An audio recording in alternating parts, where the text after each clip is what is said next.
So my father passed away when I was 15, and he was a very young man. He was 55 years old. He passed away in December. January was his birthday, so he would have made 56. But he had lots of heart conditions, and right before the December in which he passed, he was hospitalized and had a quadruple bypass. And prior he had multiple bypass surgeries, but he was very ill, and he came home from that hospital visit after the quadruple bypass, and he told us that what he experienced happening was that he went through a tunnel, and that he did indeed see a beautiful white light, and then he heard a voice say, "Bill, it's not your time." And then my father related, that he came back to life and came back to us. He also said that there were things that he could not share with us, and we thought that was very strange.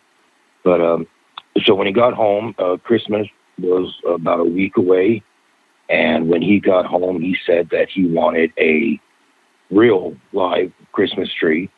Every year, all our life, we had the same plastic, 7-foot tall assembled Christmas tree, and the same god-awful tacky ornaments that we put on every year. But this year is the first time ever he said he wanted a real tree, and all the ornaments on the tree he wanted to be white.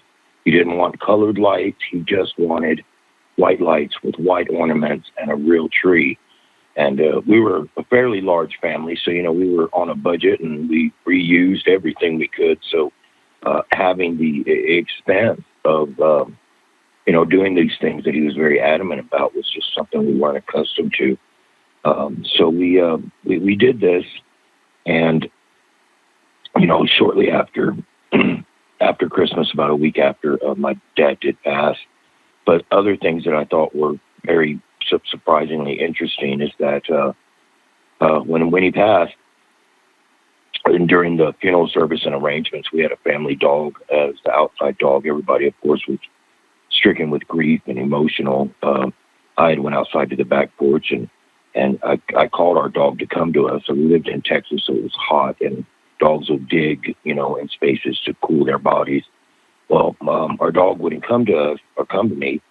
And, I talked to her, and I said, "I know everybody's sad." I went over to look at her and talk to her, and she was laying in her spot. And this is terrible, but I lifted her head, and underneath her neck, and there had to have been literally hundreds, but they were ticks, and they were gray, pearlish, because they had just, filled with her blood. And, we did live in Texas, so ticks were common, but nothing to this degree and to have happened in a shorter period of time. So, I looked at her tongue. Her tongue was gray, and I went back in, and I told my mom, and we had to take and have her put down. I always thought that our family dog, either my father wanted, her to be with him, or vice versa, because I just can't explain how something so horrible like that could happen,